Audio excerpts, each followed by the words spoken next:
নাস্তায় chicken roll খেতে অনেকে পছন্দ করে। আজকে আমি যেভাবে চিকেন রোল তৈরি করি সেটাই তোমাদের সাথে শেয়ার করব। চলো তাহলে দেখে নিই কিভাবে চিকেন রোলটা তৈরি করব।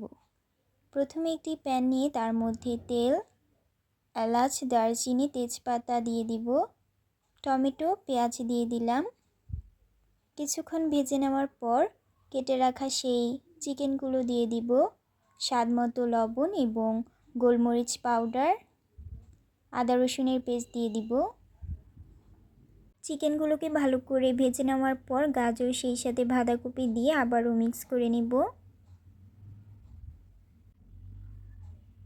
এখানে ধনিয়া পাউডার সেই সাথে লাল মরিচের পাউডার দিয়ে দিয়েছি। একটু সয়া সস দিয়ে দিলাম।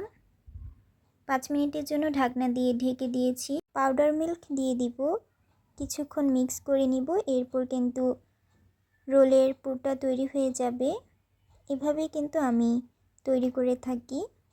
রোলের যে শীটটা রয়েছে সেটা কিন্তু ঘরের মধ্যেই আমি তৈরি করেছি। দুধ, ময়দা সেই সাথে ডিম দিয়ে একটা ব্যাটার তৈরি করে প্যানের মধ্যে পাতলা করে শীট তৈরি করে নিয়েছি। এই যে দেখো আমার শীটটা কিন্তু খুবই সুন্দর হয়েছে এবং পাতলা এবং নরম হয়েছে। বেশিক্ষণ কিন্তু চুলার মধ্যে রাখা যাবে না, কয়েক সেকেন্ডের জন্য দিয়ে তারপর কিন্তু উঠিয়ে নিতে হবে। এভাবে কিন্তু খুব সহজেই শীটগুলো তৈরি করে নিতে পারো, বাইরে থেকে কিন্তু আর কিনে আনা লাগবে না। পুর সেই সাথে শীট তো তৈরি করে নিলাম। ময়দার সাথে পানি গুলিয়ে একটি আঠাও তৈরি করে নিয়েছি। প্রথমে একটি শীট নিয়েছি, তার চারপাশে সেই আঠাটা লাগিয়ে মাঝখানের মধ্যে সেই পুরটা দিয়ে দিব।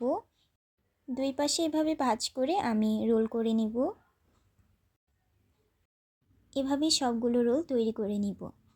রোলগুলোকে কোটিং করার জন্য এখানে আমি ব্রেড ক্রাম্বস নিয়েছি, সেই সাথে দুধ এবং ডিম ফাটিয়ে একটি ব্যাটার তৈরি করে নিয়েছি। প্রথমে রোলটিকে ডিমের মধ্যে চুবিয়ে ব্রেড ক্রাম্বস দিয়ে কোটিং করে নিব।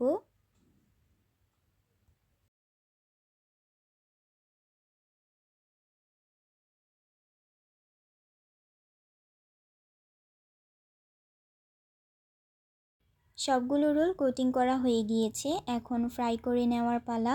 তেল যখন গরম হয়ে আসবে তখন সবগুলো রোল ফ্রাই করে নিব। হালকা যখন ব্রাউন কালার হয়ে আসবে তখন এই রোলগুলোকে আমি নামিয়ে নিব। এভাবে কিন্তু তৈরি হয়ে যাবে মজাদার চিকেন রোল। এই চিকেন রোলটা খেতে কিন্তু অসাধারণ হয়েছিল। নাস্তায় কিন্তু খুব সহজে তোমরা এই চিকেন রোলটা তৈরি করে নিতে পারো। আশা করি আজকের এই রেসিপিটা তোমাদের ভালো লেগেছে। আজকে এ পর্যন্তই। সকলে ভালো থাকবে। আল্লাহ হাফেজ।